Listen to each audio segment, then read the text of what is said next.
चलिए galvanic cell से संबंधित एक प्रश्न हल करते हैं। इस प्रश्न में हमें 3 चीज़ें करने के लिए कहा गया है। पहला, इस दी गई जानकारी के आधार पर एक सेल अभिक्रिया लिखना। दूसरा, सेल विभव परिकलित करना। और तीसरा, एक गैल्वेनिक सेल का निर्माण करना। और इसके लिए प्रश्न में हमें जो जानकारी दी गई है वह ये 2 अर्ध अभिक्रियाएं और इनके मानक अपचयन विभव हैं। तो अब आप वीडियो को यहीं रोककर पहले स्वयं इस प्रश्न को हल करने का प्रयास कर सकते हैं और फिर देख सकते हैं कि हमने इसे कैसे हल किया है। ठीक है, चलिए देखते हैं। तो प्रश्न को हल करने के लिए सबसे पहले हम इस दी गई जानकारी के आधार पर यह पता लगाएंगे कि यहाँ किसका ऑक्सीकरण हो रहा है और किसका अपचयन हो रहा है। इसके लिए हम इन मानक अपचयन विभवों के मानों का उपयोग करेंगे। यहाँ ध्यान रखें कि यह मान जितना अधिक होगा अपचयन भी उतना ही अधिक आसानी से होगा। अब इस पहली अर्ध अभिक्रिया में जिसमें Fe3+ आयन उपस्थित है, इसके लिए अपचयन विभव अधिक है। इसका मतलब यह आसानी से अपचयित हो जाएगा। हम इसकी अर्ध अभिक्रिया को इस तरह लिख सकते हैं। यहाँ Fe3+ आयन एक इलेक्ट्रॉन ग्रहण करके Fe2+ आयन में बदल जाता है।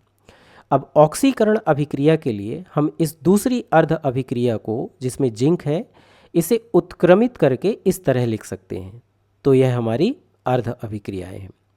अब सेल अभिक्रिया प्राप्त करने के लिए हमें इन दोनों अर्ध अभिक्रियाओं को जोड़ना होगा, लेकिन इससे पहले हमें इन दोनों अर्ध अभिक्रियाओं में इलेक्ट्रॉनों की संख्या को संतुलित करना होगा।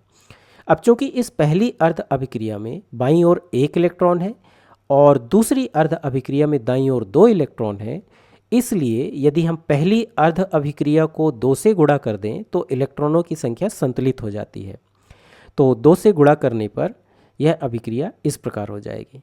और अब यदि हम इन दोनों अर्ध अभिक्रियाओं को जोड़ दें तो हमें यह अभिक्रिया मिलती है जो हमारी सेल अभिक्रिया है। अब प्रश्न के दूसरे भाग में हमें सेल विभव की गणना करने के लिए कहा गया है।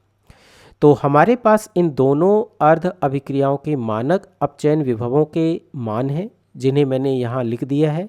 लेकिन ध्यान दीजिए कि प्रश्न में हमें जिंक के लिए अपचयन विभव दिया गया है, जबकि यहाँ हम इस अभिक्रिया को उत्क्रमित कर रहे हैं और अपने सेल के लिए इसे ऑक्सीकरण अभिक्रिया के रूप में लिख रहे हैं।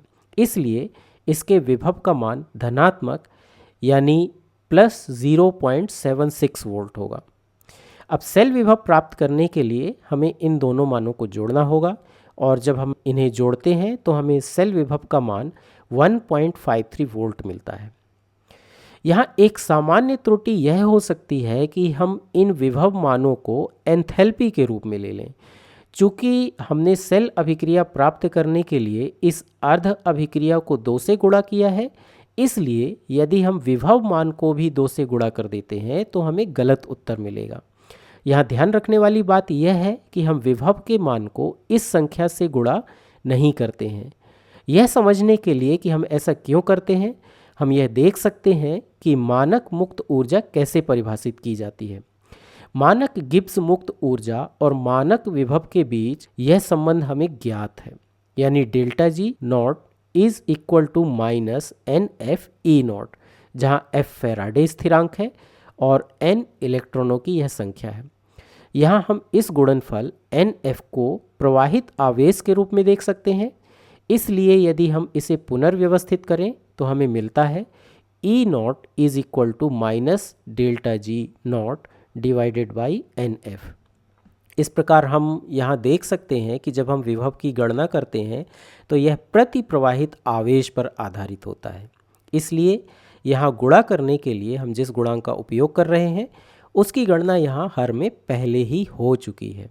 इसका मतलब E0 के ये जो मान हैं इनमें से इस गुणांक से संबंधित गणना पहले ही की जा चुकी है। यही कारण है कि हम इस अभिक्रिया का तो 2 से गुणा करते हैं, लेकिन इसके संगत इस विभव का 2 से गुणा नहीं करते हैं। तो अब चूंकि हम सेल अभिक्रिया और सेल विभव ज्ञात कर चुके हैं, इसलिए चलिए देखते हैं कि हम एक गैल्वेनिक सेल का निर्माण कैसे कर सकते हैं। इसके लिए बाईं ओर हम ऑक्सीकरण अर्ध अभिक्रिया को लिखते हैं जो एनोड पर होती है। फिर बीच में सॉल्ट ब्रिज होता है जिसे हम इन 2 लाइनों के द्वारा दर्शा सकते हैं और फिर दाईं ओर हम अपचयन अर्ध अभिक्रिया को लिखते हैं जो कैथोड पर होती है। यहाँ कैथोड पर हमारे पास जलीय Fe3+ आयन है जो इलेक्ट्रॉन ग्रहण करके Fe2+ आयन में बदल रहे हैं, और चूंकि ये दोनों विलयन में उपस्थित आयन हैं इसलिए यहाँ परिपथ को पूरा करने के लिए हम एक ठोस प्लेटिनम इलेक्ट्रोड का उपयोग कर रहे हैं। ध्यान रहे कि इसे सही तरीके से लिखने के लिए हम दाईं ओर अपचयन अभिक्रिया को लिखते हैं, यानी यहाँ एनोड होता है, बीच में ब्रिज होता है और यहाँ कैथोड होता है। अब मान लीजिए कि इन अर्ध अभिक्रियाओं के बजाय हमें यह गैल्वेनिक सेल और ये अपचयन विभव दिए गए हैं। तब सेल विभव का परिकलन करने का एक और तरीका है, यानी सेल विभव को हम लिख सकते हैं E0 cell is equal to E0 of cathode minus E0 of anode, और इस मामले में यह होगा 0.77 जो कि कैथोड के लिए मान है माइनस 0.76 जो कि एनोड के लिए मान है। यहाँ ध्यान दें कि जब हम इस विधि का उपयोग करते हैं तो हमने यहाँ चिन्ह में जो परिवर्तन देखा था, चिन्ह में वह परिवर्तन इस सूत्र में पहले से ही शामिल है। अब यदि हम इस गणना को पूरा करें तो हमें 1.53 वोल्ट प्राप्त होता है, जो कि उतना ही है जो हमें इस विधि से प्राप्त हुआ था। इस प्रकार यह सेल अभिक्रिया है, यह सेल विभव है और यह गैल्वेनिक सेल है।